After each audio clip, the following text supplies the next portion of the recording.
ছবির স্বার্থে বলতে গেলে এইসব বলা যায় না, বলতে হয় না না শান্তি চাই, আপনারা শান্তি করে এসে আমাদের ছবিটা দেখুন। কিন্তু হ্যাঁ, যুদ্ধ কখনো কখনো তো বিপ্লবের প্রয়োজন হয়। এক্ষেত্রে যুদ্ধ না বলে বলা যায় বিপ্লব। তো সেই বিপ্লবে কিছু কোল্যাটারাল ড্যামেজ থাকে। যুদ্ধ নয়, শান্তি চাই, কিন্তু কিছু কিছু ক্ষেত্রে হয়তো যুদ্ধটাই প্রয়োজন হয় কিছু কিছু জিনিস হাসিল করে নেওয়ার জন্য। মানে যেটা একটু আগে তুমিও বললে, কি মনে হয় তোমার এই ব্যাপারে? ছবির স্বার্থে বলতে গেলে এইসব বলা যায় না, বলতে হয় না না শান্তি চাই, আপনারা শান্তি করে এসে আমাদের ছবিটা দেখুন। কিন্তু হ্যাঁ, যুদ্ধ কখনো কখনো তো বিপ্লবের প্রয়োজন হয়। এক্ষেত্রে যুদ্ধ না বলে বলা যায় বিপ্লব। তো সেই বিপ্লবে কিছু কোল্যাটারাল ড্যামেজ থাকে। তো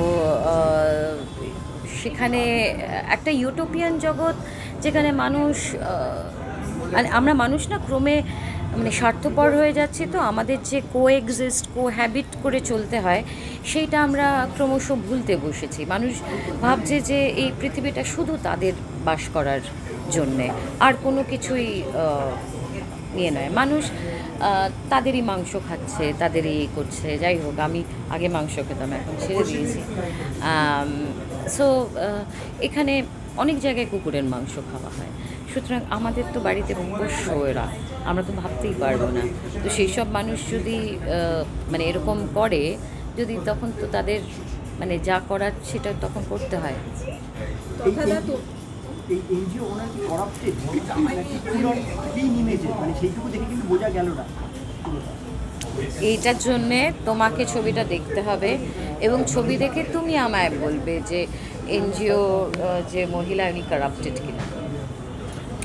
শ্রীলেখা মিত্র কারাপ্টেড নয়। দেখে দিলাম, সেটা চাইছি বলছি। তথাদা তুমি বা বিভিন্ন পেট প্যারেন্টসরা যে সংগ্রাম চালায়, তাই এবার পর্দায় উঠে আসছে। সেখান থেকে এটা একটা বড় প্রাপ্তি এবং লড়াই করার একটা বড় জোর জোগাড়। হ্যাঁ, মানে এটা আমাদের সকলের সম্মিলিত একটা মানে কি বলবো, আকুতি, একটা বাসনা, যেখানে রাস্তার কুকুরদের মানে পেট প্যারেন্ট তো আমরা বাড়ির পেটদের প্যারেন্ট, কিন্তু আমরা তো রাস্তায় ওদেরকেও ভালোবাসি। ওদের মানে যদি সত্যি অনেক ক্ষমতা থাকতো, সবগুলোকে নিয়ে আসা যেত আর কি। যখন দেখি রাস্তায় আহারে, মানে আমি তো গাড়িতে করে যখন যাই, আমি এরম করে যাই না, আমার এদিকে নজর থাকে, নিচে কোথায় কোন বাচ্চা কিভাবে রয়েছে।